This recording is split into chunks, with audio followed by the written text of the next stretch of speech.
for another 5 minutes of Maastricht history and heritage.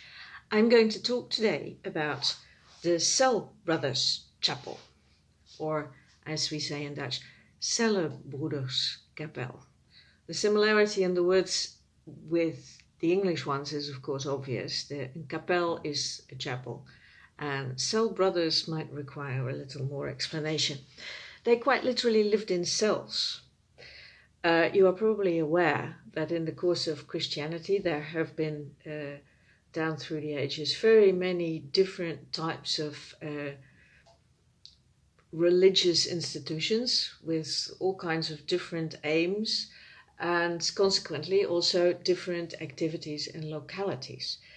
The Cellebroeders are more or less the bottom of the heap. They would draw their brothers from the lowest strata of society.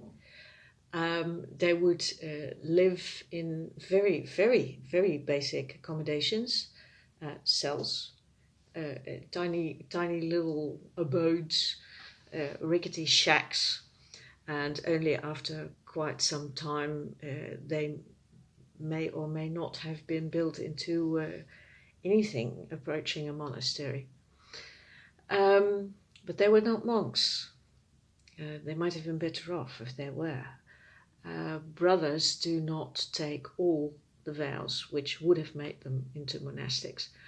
And the Cellebroeders specifically had a task in society that many others shunned. And that was taking care of the sick, or the mad, or the maladjusted, or the social undesirables.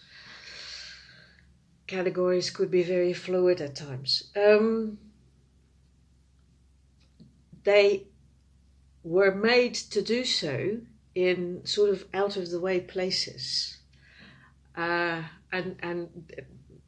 funnily enough, that is still visible today in the site of their of what remains of their settlement. The Cellebroederskapel is a very, very well hidden gem in the Maastricht Historic Centre, and well, I highly recommend going to look for it. These days it is being used as a venue for weddings or meetings, and since it has a gorgeous acoustics, it is also used for concerts of choirs or smaller musical groups. Wonderful atmosphere, wonderful spot. Go and find it. And then please spare a thought for these simple men who were asked down the centuries to, have a dedication to their patients that, with all the respect I have to healthcare providers today, is not being asked of their contemporary, descendants. Of course, all people in healthcare today have studied extensively everything there is to know about healthcare.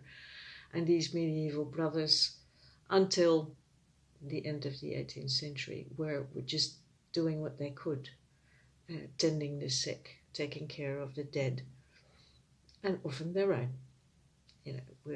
All these successive plagues that have swept through the city, whether they were the actual plague or cholera or something else, of course they would regularly result in the entire convent dying out.